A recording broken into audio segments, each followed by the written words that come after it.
வாழ்க்கையில எந்த துன்பம் வந்தாலுங்க, மனசு விடக்கூடாது. நடக்கிறதெல்லாம் நன்மைக்கே அப்படின்னு நினைச்சீங்கன்னா, அந்த மன தைரியத்திலேயே அந்த துன்பத்த தாண்டிட முடியுங்க. ஒரு உதாரணத்துக்கு ஒரு ஊர்ல ஒரு ராஜா இருந்தாரு. அவருக்கு ஒரு மந்திரி. இந்த மந்திரி என்ன செய்வார்ன்னு கேட்டீங்கன்னா, எது எடுத்தாலும் எல்லாம் நன்மைக்கே, எல்லாம் நன்மைக்கே அப்படின்னு சொல்லிட்டு இருப்பார். ராஜா என்ன செய்றாரு, ஒரு நாளு ஒரு ஆப்பிள் பழத்த வெட்டுறாரு. கத்தி எடுத்து. வெட்டுறப்ப தெரியாம கையில பட்டு விரல் கட்டாயிருச்சு. ரத்தம் கொட்டுது. உடனே மருத்துவர்கள்லாம் ஒடியாராங்க. எல்லாம் கட்டுறாங்க, எல்லாம் செய்றாங்க. துடிக்கிறாரு வலியில. அப்ப மந்திரி வந்து பார்த்துட்டு, கொஞ்ச நேரம் அமைதியா இருந்துட்டு, "அரசரே கவலைப்படாதீங்க. நடப்பதெல்லாம் நன்மைக்கே." அப்படின்னோன்னே, ராஜாவுக்கு கோவம் வந்துருச்சுங்க பயங்கரமா.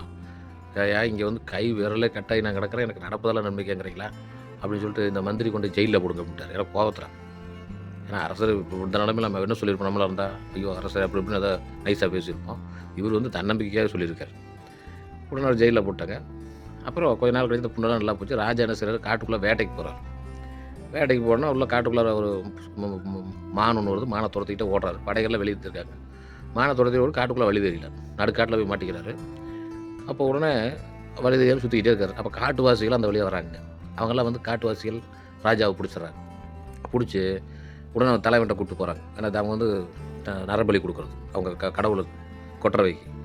உடனே தலைவன் பார்த்துட்டு, "ஆஹா! ஆள் நல்லா அழகா இருக்கான். இவன பிடிச்சிட்டு வந்துட்டீங்க. சரி இவன வெட்டலாம்." அப்படின்னு சொல்லிட்டு எல்லாம் பண்டிகையெல்லாம் போட்டு எல்லாம் மேளதாளம்லாம் கொட்டி எல்லாம் நடனமெல்லாம் ஆடி கடைசியில அருவாடு தலை வெட்ட போகிறப்போ அந்த வேடவருடைய குரு ஒருத்தர் இருப்பார், தலைமை குரு. அந்த ஆள் வந்து, "நிறுத்துங்க நிறுத்துங்க." அப்படின்னு. "ஏங்க என்னாச்சு?" "இந்த ராஜாவுக்கு இந்த ஆளுக்கு பார்த்தீங்கன்னா கையில் ஒரு விரல காணாங்க." அப்படின்னு எல்லாம் பார்க்குறாங்க. விரல் இல்லைங்க. உடனே எல்லாத்துக்கும் அதிர்ச்சி. உடனே தலைவன் கேட்குறான், "என்னங்க சாமி விரல் இல்லைன்னா?" "விரல் இல்லைன்னா நம்ம வந்து ஒரு உடல் குறைபாடு இருந்தால் கடவுளுக்கு வெட்டக்கூடாது. வெட்டினா கடவுள் நம்மளை தண்டிச்சிடுவார்." அப்படின்னு சொன்னோன்னா, "இவனை துரத்து விட்றாங்க ஓடுறா." அப்படின்னு. ராஜா தப்பிச்சம் போலச்சுன்னு அரண்மனைக்கு வந்தான். வந்து மந்திரி உடனே விடுதலை பண்ணான். மந்திரி வந்தார். "ராஜா பார்த்தீங்களா, கையில் அடிபட்டுச்சு. எல்லாம் நன்மைக்கு" அப்படின்னு. "நீங்கள் அதை நம்பலை. இப்போ நம்பிட்டீங்க பார்த்தீங்களா." அப்பயும் ராஜாவுக்கு ஒரு சந்தேகம். "மந்திரி நீங்கள் சொல்கிறது கரெக்டு. இப்போ எனக்கு நல்லது நடந்துச்சு. கை விரலில் வந்து அறுத்துக்கிட்டேன். நான் தப்பிச்சு ஓடியான்ட்டேன். ஆனால் உங்களுக்கு நீங்கள் எந்த தப்புமே பண்ணல. நீங்கள் ஜெயிலுக்கு போகிறப்ப எல்லாம் நன்மைக்கு அப்படின்னு சொல்லிட்டு போனீங்க. அதில் என்ன பிரயோஜனம்?" அப்படின்னோடனே இந்த மந்திரி சொல்கிறாரு, "ராஜா இப்போ நீங்கள் வேட்டைக்கு போகிறீங்கன்னா உங்கள் கூட நானும் வருவேன். நீங்கள் எங்கே போனாலும் நானும் பின்னாடியே வருவேன். அப்போ உங்களோட சேர்ந்து அந்த காட்டுவாசி என்னையும் பிடிச்சிட்டு போயிருப்பாங்க. உங்களுக்கு விரல் வந்து டேமேஜ் ஆகிறதுனால நீங்கள் தப்பிச்சுக்குவீங்க. இப்போ எனக்கு எந்த பிரச்சனையும் இல்லையே. அப்போ என்னை பிடிச்சிக்குவாங்கல்ல. அப்போ நான் தப்பிச்சதும் நீங்கள் இப்போ என்னை ஜெயிலில் போட்டங்காட்டி என்னால் வர முடியல. அப்போ அதுவும் நன்மைக்கே. அப்போ நடப்பதெல்லாம் நன்மைக்கே" சொன்னாங்க. ராஜா ரொம்ப சந்தோஷப்பட்டாருங்க. இதுதாங்க நம்ம வாழ்க்கையும். நம்ம வாழ்க்கையில் நிறையா துன்பங்கள் வரலாம். வர்றப்ப நீங்கள் ஒரு நிமிஷம் நடப்பதெல்லாம் நன்மைக்கே அப்படின்னு நினச்சிக்கிட்டு அடுத்த வேலையை பாருங்கள். பார்த்தீங்கன்னா அந்த துன்பம் தானாகவே தணியும், குறையும். அது நம்மளை விட்டு ஓடியே ஓடிருங்க. இப்போல்லாம் விற்கிற விலைவாசிக்கு பார்த்தீங்கன்னா, உரம்பரையா போக கூட பயமாக இருக்குதுங்க. அந்த காலத்தில உரம்பரைகளா போனாங்கன்னா, ஒரு வீட்டுக்கு போனா வாரக்கணக்கில இருப்பாங்க. இருந்து எல்லாம் நல்லா சாப்பிட்டு விளையாண்ட்டு வருவாங்க. இப்போல்லாம் யாராவது உரம்பரை வந்துருவாங்களோன்னு சொல்லிட்டு எல்லாரும் பயப்படுறாங்க. ஒருத்தர் என்ன பண்ணுறாரு, தன்னுடைய வீட்டு முன்னாடி யாராவது உரம்பரை வந்துருவாங்கன்னு சொல்லிட்டு ஒரு போர்டு ஒட்டி வச்சிருக்காரு. கையில எழுதி. என்ன எழுதி ஒட்டி வச்சிருக்காருன்னா, "இந்த வீட்டில் குடியிருக்கும் நபர்கள் வேறு வீட்டுக்கு மாற்றி சென்று விட்டனர்." அப்படின்னு சொல்லிட்டு, "உறம்பறைகள் வந்தால் திரும்பி சென்று விடவும்." அப்படின்னு கீழே குறிப்பு போட்டு ஒட்டிக்கிட்டார் போர்டில், நோட்டீஸில், கதவுல. கதவை ஒட்டிட்டு உள்ள கதவை சாத்திட்டார். உள்ளே இருக்காரு. திடீர்னு ஒரு 5, 6 பேர் உறம்பறை வராங்க. வந்து கதவை பார்க்குறாங்க. கதவு முதல்ல தட்டுறாங்க. தட்டினா யாரும் திறக்கல. அப்போ கதவு போர்டில் படித்து பார்க்குறாங்க. "ஓ, இவர் குடியிருந்தவர் வேறு வீட்டுக்கு மாறிட்டார்ட்டுருக்கு." அப்படின்னு சொல்லிட்டு எல்லாம் போயிடுறாங்க. போயிட்டாங்க எல்லாம். இவர் ஜன்னல் வழியாக ஒண்டின்னு பார்த்துட்டே இருக்காரு. "அப்பா எப்படியோ போயிட்டாரப்பா. இல்லை செலவு இவங்கெல்லாம் வந்தாங்கன்னா செலவு பயங்கரமாக ஆகும்." அப்படின்னு சொல்லிட்டு எல்லாம் போனதுக்கப்புறம் மறுபடியும் கதவை திறந்து அப்படியே வெளியே திண்ணையில் உட்காந்துருக்காரு. போன உரம்பரையை திரும்பி வராங்க மறுபடியும். வந்து அதில் ஒருத்தர் சொல்கிறார், "மாப்பிள்ள, நாங்களும் இந்த மாதிரி தான் கதவுல ஒட்டி வச்சுருக்குறோம். நீங்களும் இப்படி ஒட்டுன்னு தெரியும். எப்படி வந்தால் பார்த்தீங்களா?" அப்படின்னு. ஏன்னா விலைவாசி ஏறி போச்சுங்க.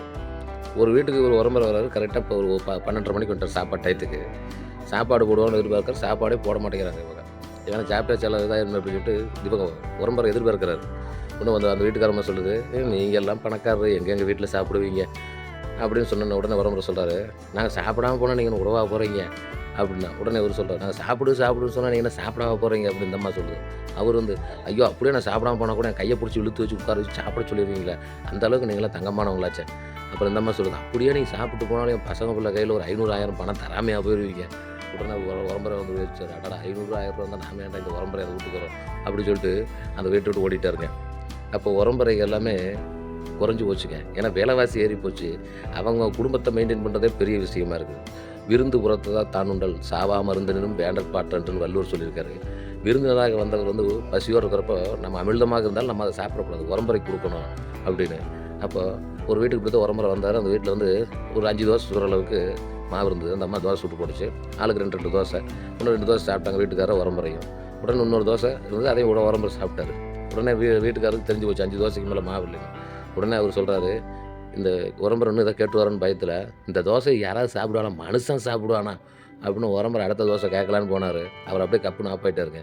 அப்போ எல்லாமே விலை ஏறி போச்சு. பாசமும் விருந்து உபசரிப்பும் குறைஞ்சி போச்சுங்க. அது கூட இவ்வளவு 2000 கிளிகள்லாம் பார்க்கவே முடியாது அட் அ டைமில். இங்கே பார்த்தீங்கன்னா எப்பப்பா ஆச்சரியமாக இருக்குங்க. எப்படி அதை அவர் சொல்கிறாரு, அந்த இது கதையெல்லாம் சொல்லுவார், எல்லாத்துக்கும் சொல்லுவார். ஒவ்வொரு நாளுமே விசிட்டர்ஸ் டைம் உண்டு. 4:30 to 5:30 கரெக்டாக 4 மணிக்கெல்லாம் போய் சீட்டு பிடிச்சிடணும் நம்ம. பார்த்தீங்கன்னா அவர் சொல்கிறாரு, ஒரு 2 கிளிகளுக்கு வந்து ஃபீட் பண்ணி ஆரம்பிச்சது தானே அது. சும்மா வந்து உட்காந்துச்சா விளையாட்டு போல் வச்சுருக்காங்க. அது பார்த்திங்கன்னா அந்த பக்கத்து கிளிக்கு சொல்லி சொந்தக்காரர்களுக்கு சொல்லி இப்போ 2000 கிளிகள் வந்து சாப்பிட்டுக்கிட்டு இருக்கு. நன்றி. இப்போ நீங்கள் பார்த்தீங்களே இந்த வீடியோ, சென்னை எக்மோர் பக்கத்தில் சிந்தாதிரிப்பேட்டைன்னு ஒரு இடத்துல பேரட் சுதர்சன் ஒரு பெரிய புண்ணியவானுங்க. அவர் தன்னுடைய வீட்டு மொட்டை மாடியில் கிளிகளுக்கு டெய்லி சாப்பாடு உணவுலாம் கொடுக்குறாருங்க.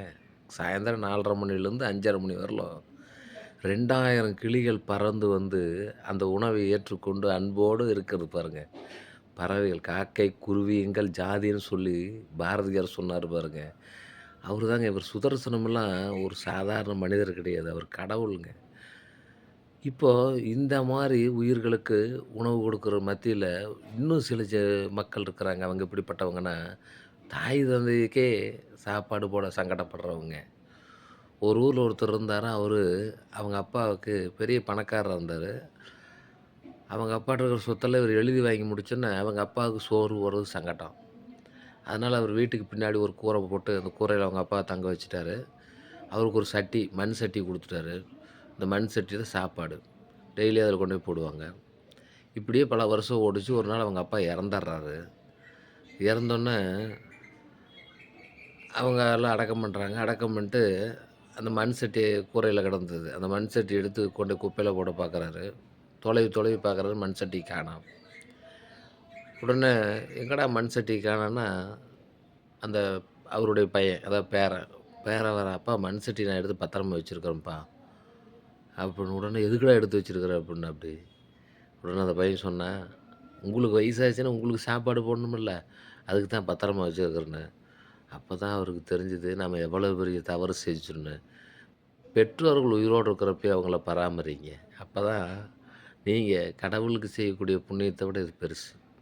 அந்த பேரர் சுதர்சனம் ஐயா மாதிரி கிளிகளுக்கு உணவு கொடுத்து உதவுவது எவ்வளோ சந்தோஷமாக இருக்குது பாருங்கள்.